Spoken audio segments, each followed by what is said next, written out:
Um simples erro de pontuação pode destruir um casamento? Olha, por incrível que pareça, pode sim. Pois é, aparentemente sim. Anos atrás, um caso bizarro virou notícia. Um homem justificou uma traição conjugal usando um texto milenar. Nossa, sério? Um texto milenar para justificar a traição? Sim! E o pior de tudo é que ele alegava estar seguindo uma instrução divina. Só que o grande detalhe aí, é que ele simplesmente ignorou um acento e mudou uma vírgula de lugar. Caramba! Isso muda completamente o sentido da coisa. Muda tudo. E é por isso que hoje a nossa análise profunda vai mergulhar num manual fascinante sobre os princípios de interpretação bíblica, focando ali nos primeiros 5 capítulos. É um material fantástico. E só para deixar claro desde já, o objetivo aqui não é debater religião, tá? A missão é entender as regras do jogo. As regras para ler o livro mais traduzido da história humana. Porque, gente, ler textos antigos com lentes modernas é a receita perfeita para um desastre absoluto. É um campo minado literário, com certeza.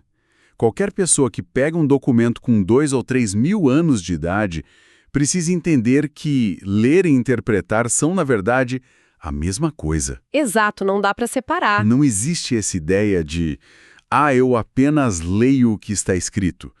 Toda leitura já é uma interpretação. E o material que a gente está analisando traz uma analogia brilhante para desmistificar esse processo. Qual analogia? Ele diz que ler um texto da antiguidade exige a mesma postura metódica de um médico examinando um paciente. Ah, interessante. Não dá para apenas bater o olho e adivinhar o que a pessoa tem.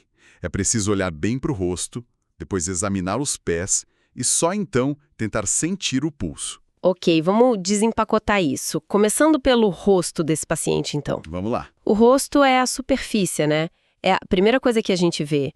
É a gramática, as palavras escolhidas, a sintaxe. E as fontes dessa nossa análise são implacáveis ao apontar que o erro mais primário que alguém pode cometer é a preguiça de abrir um bom dicionário. Nossa, sim. Isso acontece o tempo todo. Um exemplo clássico citado no material é o texto de Romanos 8, versículo 6, que em algumas traduções mais antigas diz que o pendor da carne dá para a morte. Pendor da carne. Isso. E quem lê a palavra pendor hoje em dia pode imaginar algo bonito, sabe? Algo heróico, talvez um pendão, uma bandeira tremulando. Soa como algo nobre. Mas o dicionário revela a mecânica real da palavra. Pendor é apenas uma inclinação, uma tendência de comportamento. O que é fascinante é que anotar como o próprio tempo atua como agente de confusão. Porque a língua é viva, né? Significados deslizam e se transformam com séculos. As palavras mudam de roupa, por assim dizer. Exatamente. Mas o desafio não para no vocabulário. Se a gente olhar para a mecânica de como esses textos foram registrados lá atrás, a situação fica ainda mais extrema. Pense na pontuação. O que tem a pontuação? Nos manuscritos originais gregos, não existiam vírgulas, não tinha ponto final, nem acento. Espera, nada de pontuação? Era só um bloco de texto infinito? Um bloco infinito. O estilo era conhecido como scriptio continua. Tudo era escrito emendado, com letras maiúsculas, sem nenhum espaço entre as palavras. Gente, que pesadelo para ler isso. E existe um motivo muito prático para isso, tá? O porquê por trás dessa loucura era o material de escrita. Papiro e pergaminho, que era basicamente pele de animal preparada, custavam uma verdadeira fortuna. Ah, então era uma questão de economizar espaço. Sim, os escribas precisavam economizar cada milímetro de espaço. E além disso, na cultura antiga, a leitura era um evento comunitário feito em voz alta. Não era uma atividade silenciosa que você faz antes de dormir, sabe? Faz sentido. Quem lia em voz alta já conhecia o ritmo e as pausas por causa da tradição oral. Então, os sinais de pontuação que a gente vê hoje nas traduções modernas já são por si só o resultado de um trabalho imenso de interpretação. E é exatamente aí que entra a história do homem que justificou a traição que eu mencionei no começo. Conta essa história direito porque isso é um absurdo. É bizarro. O caso envolveu um líder religioso que se envolveu com a esposa do melhor amigo. E quando ele foi confrontado pela comunidade, em vez de pedir desculpas ou assumir o erro, ele abriu o livro de Oséias, no capítulo 3. onde o profeta é instruído a fazer algo bem específico. Exato. O texto original instrui o profeta a amar uma mulher específica, dizendo a seguinte frase: ama uma mulher amada de seu amigo e adúltera. Certo. E a palavra adúltera ali é um substantivo, tem acento circunflexo. Está descrevendo a condição da mulher na história. É uma característica dela ali no texto. Isso. Mas sabe o que esse homem fez? Ele arrancou o acento da palavra, mudou a pausa mental da vírgula e transformou a frase num verbo no imperativo. Ele leu para a congregação: ama uma mulher e adúltera. É estarrecedor. Simplesmente estarrecedor. E ilustra perfeitamente o poder destrutivo de se ignorar a mecânica gramatical, né? Com certeza, ele transformou um substantivo descritivo de uma tragédia pessoal de um profeta antigo numa ordem moral para cometer uma traição no século XXI. E as pessoas aceitam isso se não prestarem atenção. É como seguir a receita de um remédio antigo, ignorando as vírgulas nas dosagens. Se o papel diz 1,5 miligramas e alguém decide ler 15 miligramas porque achou que a vírgula não importava, É fatal. o resultado não é apenas um equívoco acadêmico. O paciente morre. A gramática simplesmente não perdoa. Essa analogia da dosagem é muito precisa. Só que dominar a gramática e o vocabulário é apenas o começo da nossa consulta médica hipotética aqui. Aham. Olhamos o rosto, certo? Isso, nós olhamos para o rosto do texto, mas agora precisamos olhar para os pés. Os pés. Onde esse texto está pisando? Exatamente. Qual é o chão que sustenta essas palavras? E aqui estamos falando do contexto histórico, do contexto geográfico e cultural. As fontes destacam um fato que surpreende muita gente. A Bíblia é uma literatura profundamente enraizada em geopolítica, em terras, em rios, impérios e economia agrária. É muito pé no chão, né? Muito. Fala muito mais sobre reis da Síria, faraós e cercas devastadoras do que sobre conceitos etéreos de almas no céu. E se a pessoa ignora esse chão onde o texto pisa, ela fatalmente vai criar interpretações românticas e irreais. Com certeza. Por exemplo, a preocupação repetitiva que o texto antigo tem com órfãos e viúvas. É muito fácil ler isso hoje do conforto de um apartamento moderno, com internet, seguro de vida, e pensar, nossa, que bela mensagem sobre caridade e ter um coração bom. É fofo, né? Fica parecendo apenas uma dica moral. Fica, mas o porquê histórico disso é brutal. Naquela organização social e econômica do Oriente Médio antigo, não havia estado de bem-estar social. A economia era familiar, agrária e estritamente patriarcal. Ou seja, se o patriarca faltasse, A perda do homem da casa não significava apenas um luto emocional profundo. Significava o colapso financeiro absoluto. Era sinônimo de fome, literalmente morrer de inanição à margem da sociedade. se conectarmos isso ao quadro geral, vemos que a revelação não ocorreu num vácuo, mas ali na trincheira da história humana real. E o manual traz outro exemplo histórico brilhante que prova como o contexto dita a sobrevivência do significado. Pense na capital, Jerusalém. Ok, Jerusalém. O profeta Isaías, num determinado momento histórico, declara categoricamente que a cidade não seria tomada pelo terrível exército assírio de Senaqueribe. E a história secular confirma isso. A cidade realmente resistiu. Tá, isso no tempo de Isaías. Isso, no entanto, avança o relógio cerca de um século. O cenário geopolítico muda completamente. A superpotência agora não é mais a Síria, é a Babilônia. E aí o profeta Jeremias entra em cena e diz exatamente o oposto, que Jerusalém será totalmente destruída por Nabucodonosor. Nossa, imagina o perigo se alguém, na época de Jeremias, decidisse pegar as palavras de Isaías, escritas 100 anos antes, e as usasse como uma promessa eterna de proteção. Exato, ignorando a mudança de contexto. A pessoa diria: não precisamos nos render, o texto sagrado diz que a cidade é invencível. Seria um erro estratégico que custaria vidas humanas. E custou, viu? Historicamente falando, muitos usaram a teologia do passado para ignorar a realidade política do presente, e as consequências foram desastrosas. Pegaram os pés de um texto que pisava no século VIII a.C. e tentaram forçá-lo a caminhar num século diferente. Mas isso me gera uma dúvida muito honesta. E eu acho que quem está ouvindo a gente também pode pensar nisso. Pode falar. Se a premissa para bilhões de pessoas é de que esse é um livro divino e universal, com uma mensagem para toda a humanidade, por que ele exige que a gente conheça a geografia do Oriente Médio Antigo para entendê-lo completamente? Isso não torna um acesso incrivelmente elitista? É um raciocínio muito comum. A resposta que o material propõe é fascinante. A comunicação real, para funcionar, sempre exige encarnação. Como assim? Para que uma ideia se comunique verdadeiramente com os seres humanos de carne e osso, ela precisa vestir as roupas de uma cultura específica. Se a mensagem fosse só um tratado filosófico genérico e atemporal flutuando no espaço, ninguém a teria escutado. Ah, entendi. Fica abstrato demais. Isso. Ao ancorar a mensagem nos dilemas políticos de Isaías ou na economia agrária daquela época, o texto ganha uma ancoragem na realidade.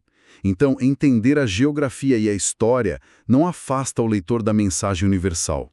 Na verdade, é o único caminho seguro para extrair o princípio correto sem distorcer o que foi dito. Bom, aqui é onde a coisa fica realmente interessante. Porque se a mensagem usa as roupas da época, nós precisamos entender qual é o tecido dessa roupa, certo? Gostei da analogia. Exatamente. Nós olhamos para o rosto da gramática, para os pés da história, e agora o manual nos convida a analisar a forma como esse texto é entregue, o tipo de corpo dele, os gêneros literários. E a revelação mais chocante das fontes é que cerca de metade de toda essa biblioteca antiga é puramente narrativa, histórias de pessoas. Metade da Bíblia é narrativa. E narrativas antigas funcionam com uma mecânica muito diferente da nossa literatura contemporânea, né? Totalmente diferente. Hoje, se a pessoa lê um romance, o autor gasta 3 páginas descrevendo o cenário, a cor do céu, o tom exato do cabelo do protagonista. Os pensamentos mais íntimos dele. Isso. Mas a narrativa hebraica antiga não tem tempo para isso. Eles viviam numa cultura fortemente oral, focada em memorização e no avanço do enredo. Então os personagens raramente têm descrições físicas detalhadas. A gente não sabe se a rainha Esther era loira ou morena, por exemplo. Nem qual era a altura de Jesus, a cor dos olhos do rei Davi. Eles são caracterizados e definidos estritamente pelas suas ações. O que eles fazem revela quem eles são. E focar nas ações nos leva direto para uma armadilha que as fontes destacam. Uma armadilha da moralidade. É um erro achar que todo personagem antigo é um modelo de virtude que a gente tem que copiar. O famoso mito da historinha com moral no final. Exato. Tratar as narrativas bíblicas como fábulas infantis, com uma lição de moral bonitinha no final, é um erro crasso. O livro usa um exemplo que quebra completamente essa expectativa, que é a história de Sansão no livro de Juízes. Ah, essa história é o exemplo perfeito do realismo chocante. Muito chocante. Em um acesso de fúria e vingança contra os filisteus, o que o Sansão faz? Ele captura dezenas de raposas, amarra tochas flamejantes nos rabos dos animais e solta as raposas no meio das plantações inimigas para queimar tudo. É um cenário de caos completo. Um terrorismo agrícola incendiário. Exato. E olha só, terrorismo e pura crueldade animal. Como é que alguém em sã consciência lê isso e diz: ah, que grande herói, vamos ensinar as crianças a imitarem Sansão? É perturbador. É perturbador porque não foi escrito para ser uma fábula infantil. A mecânica da narrativa bíblica é, na maior parte do tempo, de um realismo cru. Elas se parecem muito mais com um documentário de guerra sem filtros. Mostrando a falha humana, né? Registrando a miséria, as falhas colossais e a complexidade do comportamento humano.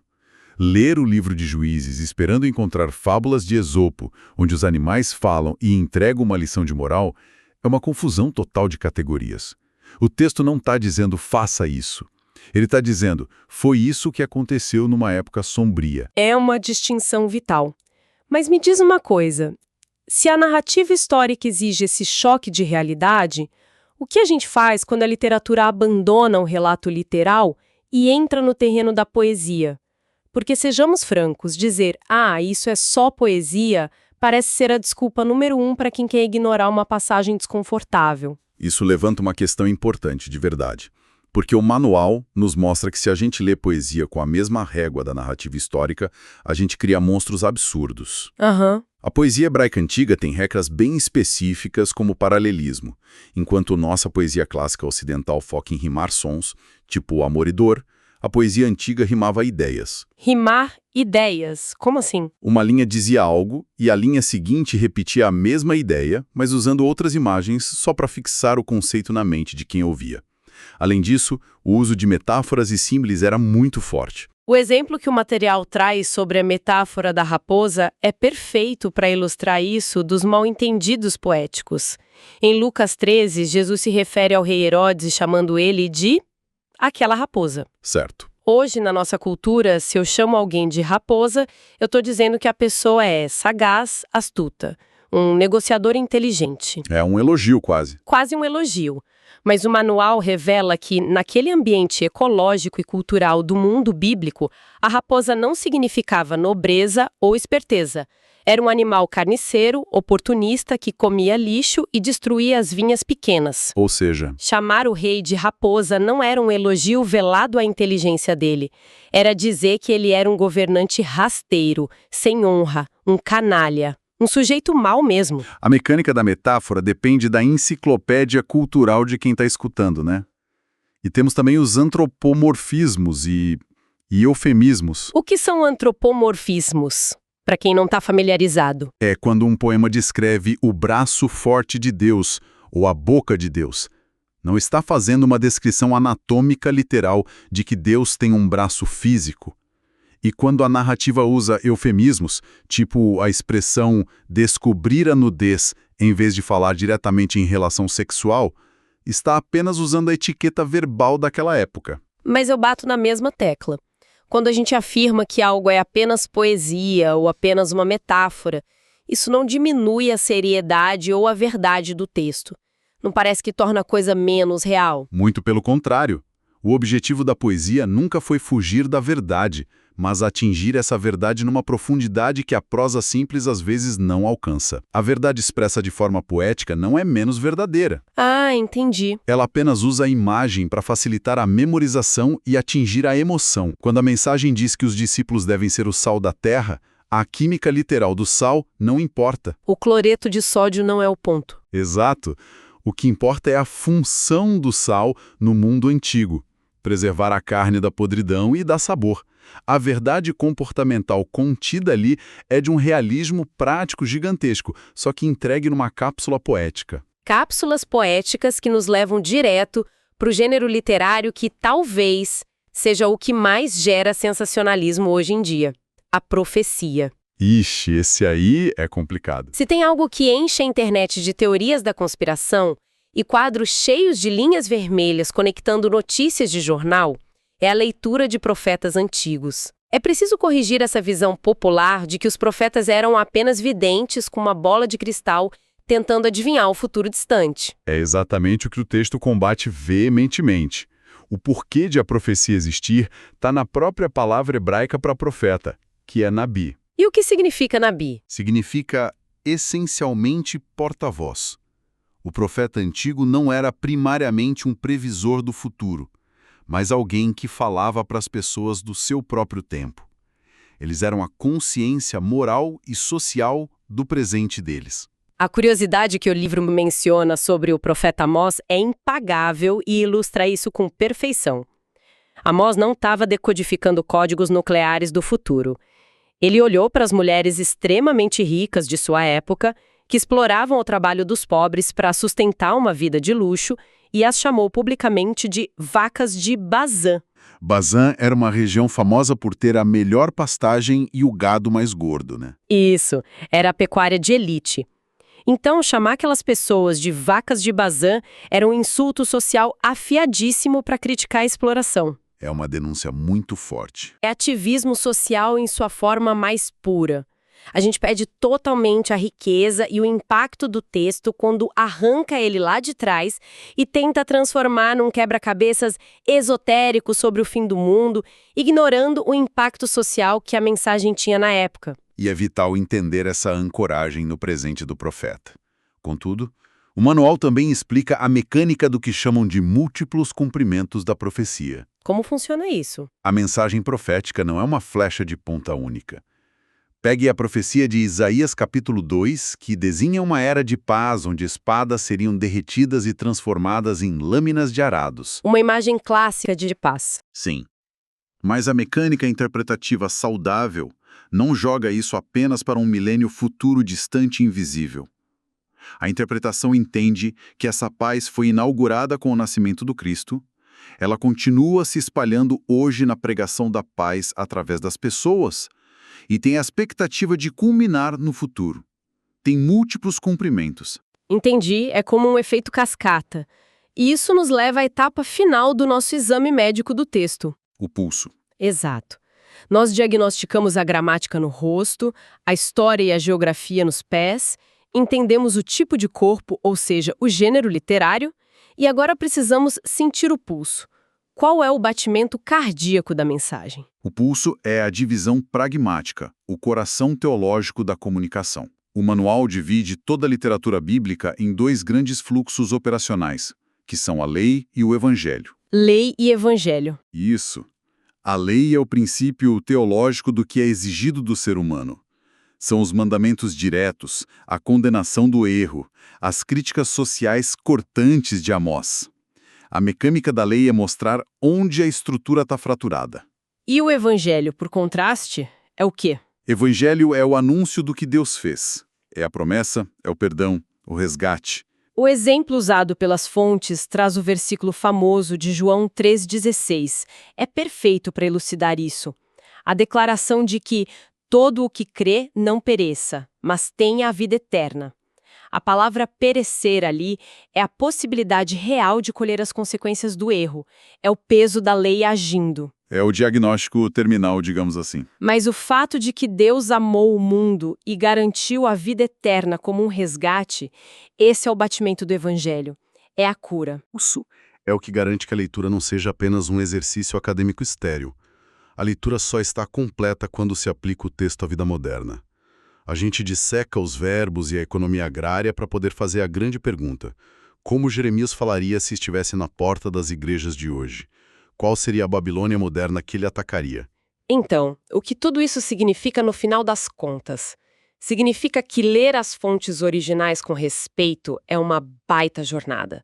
É usar o dicionário para entender o rosto, entender um mapa histórico para ver onde os pés estão pisando, respeitar se o corpo do texto é um poema épico ou um relato de guerra e, finalmente, aplicar a mensagem à vida para sentir o pulso. É um trabalho cirúrgico. E eu queria jogar um pensamento final aqui sobre isso, que não foi discutido diretamente no material, mas que é intrigante. Manda. Esse nível de cuidado absoluto necessário para ler gêneros como poesia e profecia da antiguidade escancara uma realidade sobre nós. A gente vive na era dos tweets, das mensagens de 15 segundos, dos vídeos curtos, onde tudo é literal, rápido e descartável. É a cultura do imediatismo. Exato. E considerando que a gente não tem mais paciência, será que essa nossa impaciência moderna não está nos tornando analfabetos não apenas para textos sagrados antigos, mas para qualquer literatura que exija profundidade e contemplação? Nossa, isso atinge a gente em cheio. Se a interpretação é um diagnóstico, parece que a nossa impaciência está mostrando que a gente é que precisa de cura primeiro. Fica aí a reflexão para quem acompanha a gente, né? Será que a gente ainda sabe ler com profundidade? Bom, a gente fica por aqui. Um grande abraço a todos e até a nossa próxima análise profunda.